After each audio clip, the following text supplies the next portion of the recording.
আসসালামু আলাইকুম take lovers, আশা করি ভালো আছো। আলহামদুলিল্লাহ তোমাদের দোয়াতে আমি ভালো আছি। তো ফিরে আসলাম টেক রিয়েকশন ভিডিওতে নতুন একটি রিয়েকশন ভিডিও নিয়ে। তো আশা করি ভিডিওটি ভালো লাগবে। আজকের ভিডিওর টাইটেলটি হলো 15,000-এ অনর X6C। আচ্ছা, কম বাজেটের নতুন প্রতিদ্বন্দ্বী। ওকে, অনর X6C এটা আমরা দেখবো। এটা আসলে কম বাজেটের নতুন প্রতিদ্বন্দ্বী, সেটাই দেখার আছে।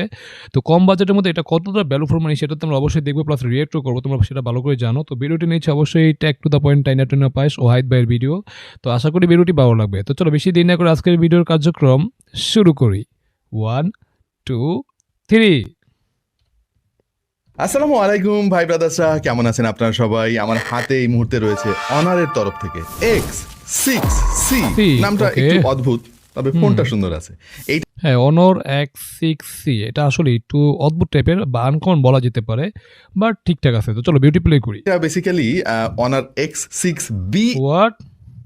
X6B? ও আচ্ছা আচ্ছা, এটা X6B, এটা X6C। মানে এটা যে ইউশেপ না, যেটা দেখে আমার মাথাটা নষ্ট হয়ে গেছে ভাই। এটা আমি আসলে পছন্দ করি না। তো চলো বিউটি প্লে করি। এর একটা আপগ্রেডেড ভার্সন। হ্যাঁ, ওকে ওকে। যাদের বাজেট হচ্ছে 15,000 টাকার আশেপাশে, তাদের জন্য আরো একটা অফিসিয়াল ফোন। তো কেমন হলো এই ফোনটা এবং X6B এর সঙ্গে মূলত এর পার্থক্যটা কোথায়? এটা পার্থক্যটা যেটা আমি কোর পার্থক্য আচ্ছা ওয়েট। তো কেমন হলো এই ফোনটা এবং X6? এটার পার্থক্য, যেটা মেন পার্থক্য হলো তোমার দেখো, মানে ইউশেপ নচ আর পাঞ্চল কাটর, যেটা কিন্তু আসলে মানে আগের থেকে এটা আপডেট ভার্সন মনেই হচ্ছে। আর চিন বেজেলটাও বেশ মানে মোটামুটি ন্যানো রাখার চেষ্টা করেছে, আর লোয়ার বেজেল একটু মোটাই আর কি। তার দেখতে খুবই ভালো আছে, খারাপ না কিন্তু। তো চলো বিউটি প্লে করি। বি এর সঙ্গে মূলত এর পার্থক্যটা কোথায় কোথায় আপগ্রেড করা হয়েছে এবং কোথায় ডাউনগ্রেড করা হয়েছে, আজকে সব তথ্য আমাদের এই ভিডিও থেকে আপনারা জানতে পারবেন। শুরুতে দাম নিয়ে আলাপ করি। এই ফোনের একটাই ভেরিয়েন্ট বাংলাদেশে পাওয়া যাবে 6GB র্যামের সঙ্গে 128GB ইন্টারনাল স্টোরেজ এবং দাম হচ্ছে 14,999, মানে 15,000 টাকা বাজেট। একটা ভালো ব্যাপার হচ্ছে এই ফোনটা কিনলে কিন্তু আপনি সঙ্গে একটা TWS গিফট হিসেবে পেয়ে যাবেন। বেশ দারুণ কিছু জিনিস রয়েছে এই ফোনে, যেমন AI বাটন, জিনিসটা খুবই ইন্টারেস্টিং, এটা নিয়ে আলাপ করবো অবশ্যই। এবং IPS প্যানেলে অলওয়েজ অন ডিসপ্লে, শুনছেন এর আগে কখনো? তাও আবার কাস্টমাইজেবল, এই জিনিসটা করে দেখিয়েছে অনার। সেই সঙ্গে AI ফটোগ্রাফি ইনক্লুড করেছে তারা এর মধ্যে, যেটা অনেকের কাজে আসতে পারে। রয়েছে 120 হার্জের রিফ্রেশ রেট, 5300 mAh এর ব্যাটারির সঙ্গে 35 ওয়াটের। হ্যাঁ, ব্যাটারি কম্বোটাও ঠিকঠাক আছে। 5300 mAh সাথে 35 ওয়াটের। যদিও ব্যাটারিটা একটু ছোট চার্জার দিলে আসলেই ভালো হতো বা স্ট্যান্ডার্ড হতো, বাট তারপরও ঠিকঠাক আছে ব্যাটারি হিসেবে। চার্জারটা মোটামুটি ঠিকঠাকই, খারাপ না। তো চলো বিউটি প্লে করি। ফাস্ট চার্জিং সাপোর্ট এবং ম্যাজিক ওএস, এই জিনিসটা ইম্পর্টেন্ট। বেশ কিছু ইন্টারেস্টিং জিনিস আছে এই ফোনে, তবে ইন্টারেস্টিং নয় এমন জিনিসও আছে। কিছু জিনিস কিন্তু ডাউনগ্রেড করে ফেলা হয়েছে, জানতে পারবেন ভিডিওটা দেখলে। X6B এর ডিজাইনের সঙ্গে কিন্তু তেমন কোনো পার্থক্য নাই ভাই, একই রকম ডিজাইন। তবে ডিজাইন নিয়ে আমার একটু অবজারভেশন আছে। আর দেখতে সুন্দর, এটা নিয়ে কোনো সন্দেহ নাই। ক্যামেরা হাউজিংটা খুবই গর্জিয়াস, এই বাজেটে এরকম ডিজাইন খুব কমই দেখা যায়। কিন্তু এখানে 4টা লেন্সের মতো দেখা গেল, মূলত এখানে লেন্স একটাই। আরেকটা লেন্স যেটা আছে ওইটা না থাকলেও আসলে কিছুই যায় আসতো না। মানে শুধুমাত্র ডিজাইনটা সুন্দর করার জন্য এইরকম ক্যামেরা কাট আউট দেওয়াটা কতটুকু মানে কি, মানে ডামি ক্যামেরা দিয়েছে তার মানে, যেটা বুঝলাম। মানে এখানে তোমার একটা হলো মেন সেন্সর, আরেকটা হলো দিয়েছে যেটা ওটা কোনো কাজের সেন্সর না, আরেকটা তো পুরো ডামি ক্যামেরা, এই আর কি। হ্যাঁ, ডিজাইনটা এক কথায় অসাধারণ। মানে ক্যামেরা শেপের মধ্যে একটা কি মানে বর্ডার দেওয়া আছে, যেটা দেখতে আরো প্রিমিয়াম লাগছে, দেখতে সুন্দর লাগছে, খারাপ না। বাট এখানে তোমার দেওয়া উচিত ছিল অ্যাটলিস্ট 3টা ক্যামেরা দেওয়া, মানে যেহেতু দিয়েছে তারা 3টা ক্যামেরা যদি দিত ঠিকঠাকভাবে, তাহলে আসলেই ভালো হতো। তো চলো বিউটি প্লে করি। যুক্তিযুক্ত সেটা আমার আসলে জানা নাই। তবে হ্যাঁ, এই ফোনটা বেশ স্টার্ডি। X6B তে ছিল ডিউড অফ নচ, ওই বদখত নচটাকে তারা এবার আপগ্রেড করেছে 5 হোল ক্যামেরা কাট আউট দিয়ে। তাও আবার ছোটখাটো একটা কাট আউট, দেখতে সুন্দরই লাগে। নিচের দিকের বেজেল বাদে বাকি সব জায়গায় দেখতে পাচ্ছি আমরা সিমেট্রিক্যাল রাখার চেষ্টা করি। হ্যাঁ অবশ্যই, মানে নিচের দিকে বেজেলটা একটু মোটা, যেটা একটু খারাপ লাগে। বাট চারিদিক দিয়ে কি মানে সরি 3 দিক দিয়ে কি সিমেট্রিক্যাল রাখার চেষ্টা করছে, যেটা আসলে ভালো, দেখতে সুন্দর লাগছে। বাজেট হিসেবে ঠিকঠাক আছে, এটা মানানসই বলা যায়। হ্যাঁ, তো চলো বিউটি প্লে করি। তারা যথেষ্ট ন্যারো বলতে হবে এই বাজেটে। So this is okay. ডান দিকে পাওয়ার বাটন, যার সঙ্গে আবার ফিঙ্গারপ্রিন্ট সেন্সরটা মার্চ করা আছে এবং ভলিউম রাখার। বাঁ দিকে একটা নতুন বাটন আমরা দেখতে পাচ্ছি, এই জিনিসটার নাম হচ্ছে হ্যাঁ, এই বাটনটা তোমার যেটা আছে, এটা এই বাজেটের মধ্যে আমরা এই প্রথম, আমি আগে কোনো এরকম কম বাজেটের ফোনের মধ্যে কি এই বাটন কখনোই দেখিনি, এটাই আমি প্রথম দেখলাম। এই বাটন, তাও আবার 15,000 টাকা বাজেটে, যেটা আসলে একটা মানে একটু ইমপ্রেসিভ ব্যাপার এই আর কি। তো যদিও এটা কতটা কাজে সেটা আমি জানি না। তো চলো বিউটি প্লে করি। AI button. এই বাটনটা প্রেস করলে দেখবেন একটা তালিকা চলে আসছে, আপনি এখান থেকে এই ফোন ক্লিন আপ করতে পারবেন, আপনার পছন্দের যে কোনো অ্যাপ সেট করে রাখতে পারবেন, do not disturb mode on করা, স্ক্রিনশট নেওয়া বা ফ্ল্যাশ লাইট অন বা অফ করা, ক্যালকুলেটর ওপেন করা বা নোট লেখা, স্ক্রিন রেকর্ডার ইত্যাদি অনেক ধরনের কাজ এই বাটন থেকে আপনি করতে পারবেন। পাশাপাশি Okay. এই বাটনটা ট্যাপ অ্যান্ড হোল্ড করে ধরে রাখলে গুগল লেন্স ওপেন হবে। এইটা বেশ কাজের একটা জিনিস, এই জিনিস প্রচুর আচ্ছা। ব্যবহৃত হয় সারা বিশ্বে। ধরেন আপনার সামনে কোনো একটা জিনিস রয়েছে, এইটা কি আসলে বুঝতেছেন না আপনি, গুগল লেন্স কিন্তু আপনাকে সেটা জানিয়ে দেবে। বেশ কয়েকটা কালারে এই ফোনটা পাওয়া যাবে, যেমন midnight black, ocean cyan, moonlight white ইত্যাদি ইত্যাদি। এই ফোনটা ড্রপ রেসিস্টেন্স সার্টিফিকেশন আছে, মানে 5 ফিট ওপর থেকে পড়লে এই ফোনের কিছু হবে না। ওকে। তো একটু ট্রাই করে দেখি আমরা এই টেবিলের পরে। ও এইরকম ফেললে হবে না আমি জানি, হ্যাঁ, কারণ রাস্তাঘাট তো আর এরকম সুন্দর না, সমান না।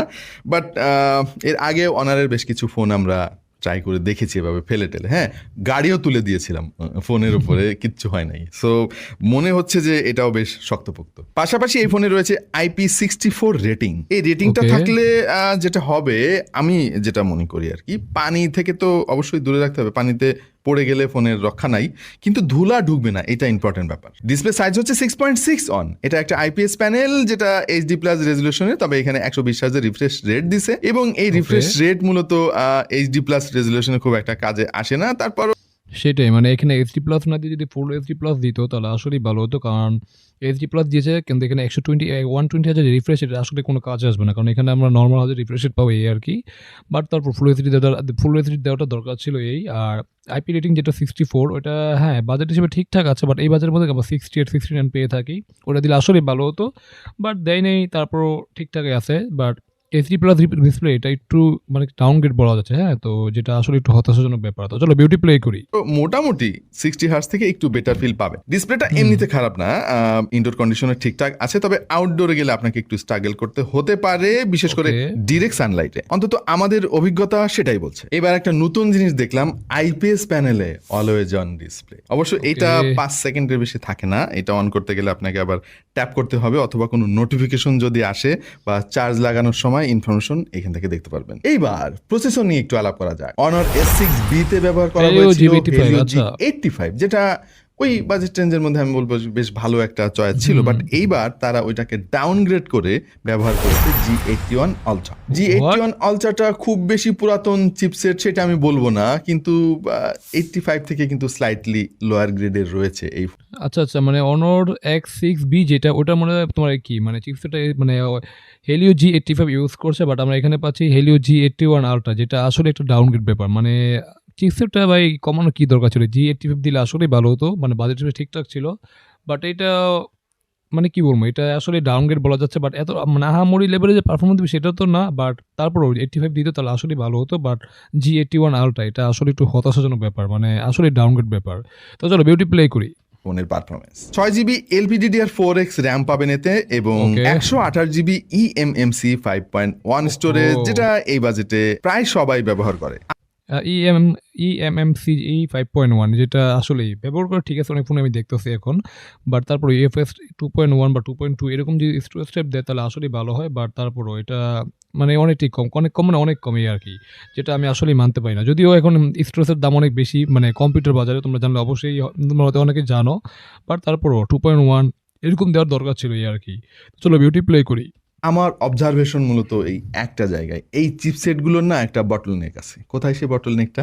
LPDDR4X এর যে স্পিড সেটা কিন্তু 4266 মেগাহার্টজ পর্যন্ত, কিন্তু এই চিপসেটটা 1800 মেগাহার্টজের বেশি সাপোর্টই করে না। তাহলে এই Okay. বাকি স্পিডটা কিন্তু ওয়েস্টেজ হয় ভাই, এই কারণে ফোনে অনেক ল্যাগ করে এবং কিছুদিন পরে গিয়ে প্রচুর স্লো হয়ে যায়। আর সেই সাথে eMMC 5.1 তো আছেই, যেটা বেশ পুরাতন আমলের একটা স্টোরেজ টেকনোলজি। সো সব অবশ্যই, মিলিয়ে অবশ্যই। এইটার স্পেক যে অনেক বেশি লিউক্রেটিভ, অনেক আকর্ষণীয়, সেইটা জোর দিয়ে বলা যাবে না। তবে জোর দিয়ে বলা যাবে যে জিনিসটা, সেইটা হলো এর সফটওয়্যার এক্সপেরিয়েন্স। অনারের যে ম্যাজিক ওয়েজ, ভাই this is one of the best Android UI in the market right now. আমি অবাক নাকি? হয়ে খেয়াল করেছি হার্ডওয়্যারের যে দুর্বলতা সেটা কিন্তু কাভার করার চেষ্টা করেছে অনার ম্যাজিক ওয়েস। অ্যান্ড্রয়েড 15 এ আচ্ছা, চলে আচ্ছা। এই ফোনটা, এবং খুব নিট অ্যান্ড ক্লিন। এই ইউআইটা আমার অনেক পছন্দের, তেমন কোন ম্যাজিক ওয়েসটা দেখে মনে হচ্ছে আসলে নিট অ্যান্ড ক্লিন, এটা কি বলে মানে এটা দেখে মনে হচ্ছে অনেকটা ক্লিন, যেটা আসলে একটা ভালো গুড সাইন বলা যেতেই পারে। তো অনেক ভালো, মানে অনেক কিছুর মধ্যে এটা একটা মোটামুটি একটা ভালো এই আর কি। তো চলো বিউটি প্লে করি। কোনো ব্লটওয়্যার নাই, প্রচুর কাস্টমাইজেশনের সুযোগও কিন্তু রয়েছে এখানে, মানে Okay. কোনো কমতি তারা রাখে নাই। হ্যাঁ, পারফরমেন্স যে অনেক ভালো সেইটা বলা যাচ্ছে না, বিশেষ করে মাল্টিটাস্কিং এ এসে একটু প্যারা খাবেন আপনি। আর অ্যাপ ওপেনিং টাইমও বেশ ডিলেড মনে হয়েছে আমার কাছে, এবং যেটা হওয়ারই কথা। তবে for some reason app switching বেশ স্মুথলি পেয়েছি আমরা। এটা অবশ্যই ম্যাজিক ওএস এর কেরামতি, কারণ দুর্বল হার্ডওয়্যারের সর্বোচ্চ পারফরমেন্স কিন্তু বের করতে পারে একটা ভালো ইউআই। আমরা আনটুটু টেস্ট করেছিলাম, স্কোর এসেছে 2,31,087 গিগবেঞ্চ। খুবই কম, মানে 2,31,087, যেটা আসলে একটা এন্ট্রি লেভেলের বাজেট, মানে এন্ট্রি লেভেল চিপসেট বলা যেতে পারে, বা এন্ট্রি লেভেল বাজেটের ফোন দেখেই বোঝা যাচ্ছে যে এটা গেমিং ফোন, বা গেমিং ফোন হিসেবে কি তুমি গেমিং করতে পারবে না এই আর কি। এটা আসলে গেমিং ফোন না। হ্যাঁ, তো তোমরা যারা গেমার আছো তারা অবশ্যই কি ফোন থেকে 10 হাত দূরে থাকবে। আর যারা 2D টাইপের গেম করো বা ক্যাজুয়াল গেমিং করো তাদের জন্য ঠিকঠাক আছে, মানে মোটামুটি হালকা পাতলা গেমিং করতে পারবে। বাট ওই যে গেমার আছে যারা, তারা অবশ্যই দূরে থাকবে এই আর কি। আর সিঙ্গেল স্কোর আর মাল্টি স্কোরও বেশ কম, অনেকটাই কম, বেশ কম মানে অনেকটাই কম এই আর কি। তো চলো বিউটি প্লে করি। সিঙ্গেল করে 388 এবং মাল্টি করে খুবই কম, 1,357 স্কোর পেয়েছি। সব মিলিয়ে আমি বলবো দিস ইজ ডিসেন্ট, মানে খুব বেশি পুলকিত হওয়ার মতো তেমন কিছু নাই, তবে অতটা সেটাই। খারাপও না। ডে টু ডে কাজের জন্য যে এই ফোনটা ঠিকঠাক কাজ করবে সেইটা গ্যারান্টি দিয়ে বলা যায়, কিন্তু আপনি যখন গেমিং করতে যাবেন তখনই দেখবেন যে এই ফোন তার আসল চেহারাটা দেখিয়ে দিয়েছে। মূলত হ্যাঁ, ফ্রি সেটাই। ফায়ার খেলার জন্য এই ফোনটা ঠিকঠাকই আছে, তাও আবার আপনাকে একটু কম্প্রোমাইজ করে নিতে হবে। কিন্তু পাবজি খেলে খুব একটা শান্তি পাবেন না, কারণ প্রসেসরটা খুব একটা পাওয়ারফুল না। তবে হ্যাঁ, আপনি যদি শখের গেমার হন, 2D কিছু গেম মাঝে মাঝে খেলেন সময় কাটানোর জন্য, দিস ইজ ফর ইউ। পেছনে 50 মেগাপিক্সেলের সেন্সর আছে, আর সামনে রয়েছে মাত্র 5 মেগাপিক্সেলের একটা সেন্সর। রিয়ার ক্যামেরার ছবি ঠিকঠাকই মনে হলো আমার কাছে, যদিও আচ্ছা, এটা হলো তোমার 50 মেগাপিক্সেলের ছবি, যদিও ডিটেলসের ঘাটতি আছে আর শার্পনেসেরও কিছু ঘাটতি আছে। বাট ওভারঅল বাজেট হিসেবে ঠিকঠাক আছে। ছবিগুলো কাজে চালাক, মানে কাজে মানে কি চালাক, মানে কাজে লাগাতে পারবে এই আর কি।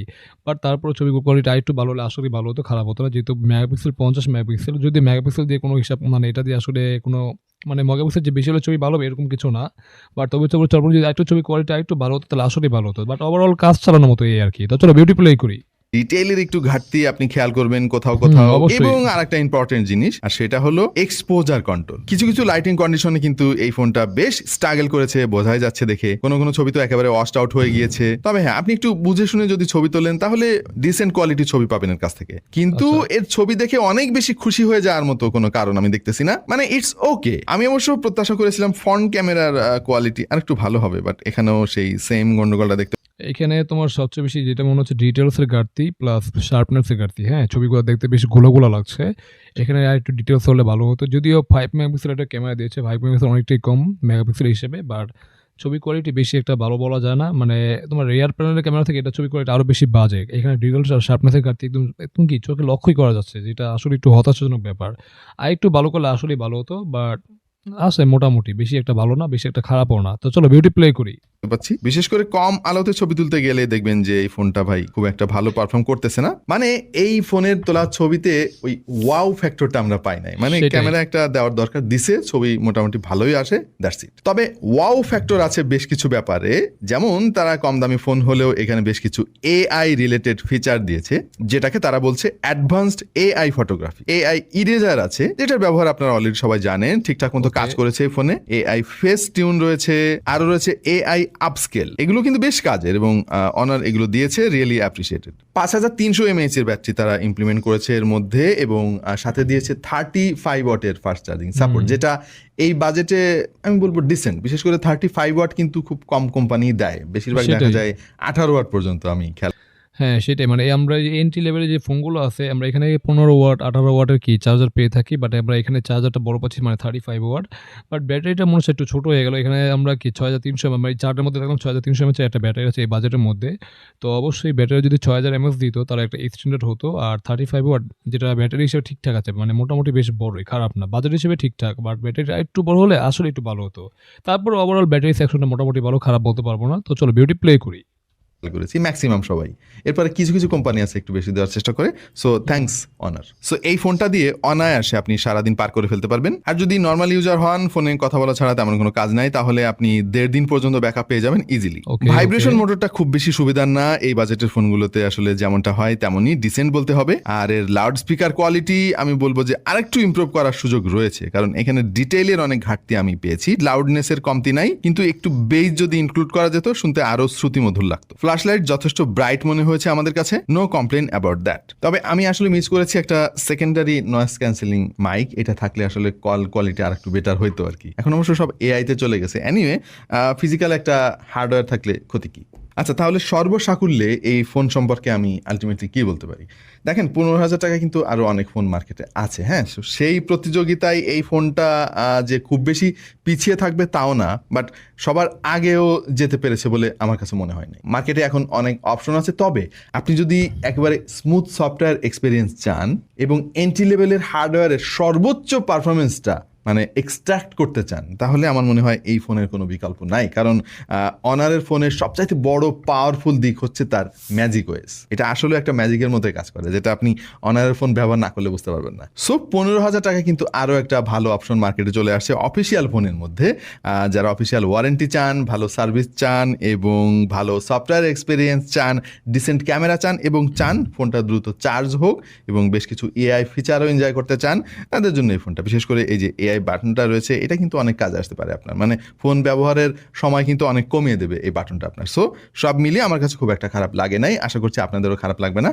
আর মূলত আপনার দৃষ্টিতে এই ফোনটার কোথায় কমতি রয়েছে বলে মনে হয়, সেটা একটু কমেন্টে আমাদেরকে জানিয়ে দিতে পারেন। আপাতত এই পর্যন্তই, দেখা হয়ে যাবে অন্য কোনো ভিডিওতে ভিন্ন কোনো বিষয় নিয়ে। সেই পর্যন্ত সবাই ভালো থাকুন, সুস্থ থাকুন আর দেখতে থাকুন টেক টু দ্য পয়েন্ট। ওকে, তো যাই হোক গাইস, এখানে আমরা ভিডিওটি শেষ করে দিলাম। দেখে নিলাম অনর X6C, এটার আমরা রিভিউ দেখলাম। হ্যাঁ, মোটামুটি ডিসেন্ট একটা মোবাইল বলা যেতে পারে, বাজেট হিসেবে ঠিকঠাক আছে। হ্যাঁ, আমরা এখানে IPS ডিসপ্লে পাচ্ছি, যেটার কোয়ালিটি মোটামুটি আছে। মানে HD+ একটু হতাশাজনক ব্যাপার। এখানে যদি ফুল HD পেতাম তাহলে আসলেই ভালো হতো। আর 120,000 রিফ্রেশ রেট পাচ্ছি, যেটা HD+ রিফ্রেশ মানে HD+ এর কারণে কি এটা কোনো কাজেরই না। আমরা 60+ এর একটু বেশি পাবো এই আর কি, বাট 120,000 এটা কখনোই পাবো না, যেটা একটা আসলে হতাশাজনক ব্যাপার।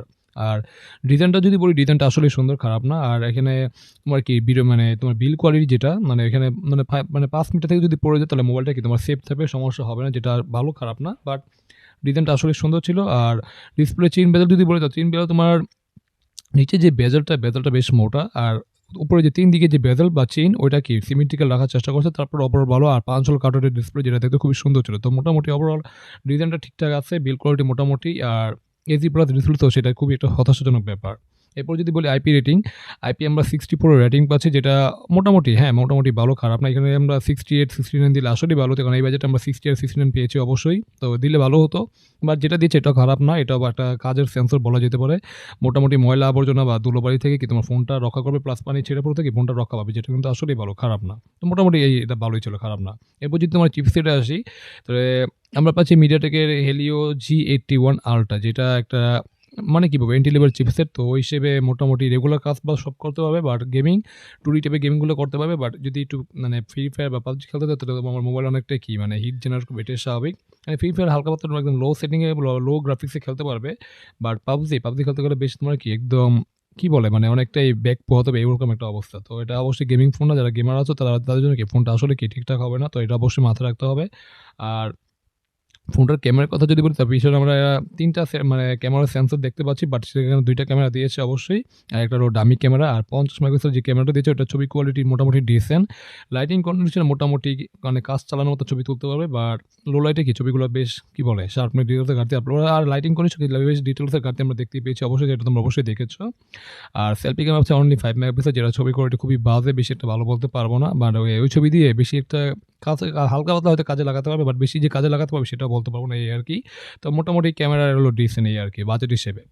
আর এরপর যদি ব্যাটারি সেকশন আছে, ব্যাটারি আমার পাচ্ছি 5300 mAh ব্যাটারি, যেটা বাজেট হিসেবে ঠিকঠাক আছে। তারপরও আমরা এই বাজেটে কি 6000 mAh 7000 mAh ব্যাটারি পেয়ে থাকি, বাট 6000 দিলে আসলে ভালো হতো বা একটা স্ট্যান্ডার্ড হতো, বাট 5300 যেটা আসলে গুড সাইন। আর তোমার ব্যাটারি চার্জারটা পাচ্ছি 35 ওয়াট, বাট এই বাজেটে কিন্তু আমরা 35 ওয়াটের চার্জার খুব কমই দেখি। মানে এই বাজেটের মধ্যে আমরা 80 ওয়াট বা 15 ওয়াটের কি চার্জার পাই, আর ওই হিসেবে চার্জারটা বড় দাদা দিচ্ছে, যেটা আসলে ভালো। মানে ব্যাটারি ব্যাকআপ মোটামুটি হেভি ইউজ করলে একদিনের কম সময় মানে একদিনের মতো ব্যাকআপ পাবে, আর মোটামুটি ইউজ করলে 1 থেকে 1.5 দিনের মতো ব্যাকআপ পাবে, যেটা আসলে একটা ভালো, খারাপ না। তো ব্যাটারি সেকশনে তেমন একটা কমপ্লেন নেই। তো এই ছিল আমার ফোনের কি একটা কনক্লুশন। তো ভিডিওটি তোমাদের কাছে কেমন হলো তোমরা অবশ্যই কমেন্ট করে জানাতে পারো। ভালো লাগলে অবশ্যই লাইক, কমেন্ট, শেয়ার। চ্যানেলে নতুন হলে অবশ্যই আমাদের চ্যানেলটিকে must subscribe and get the bell icon. তো দেখা হবে নতুন কোনো রিয়াকশন ভিডিওতে। টিল দেন, আল্লাহ হাফেজ।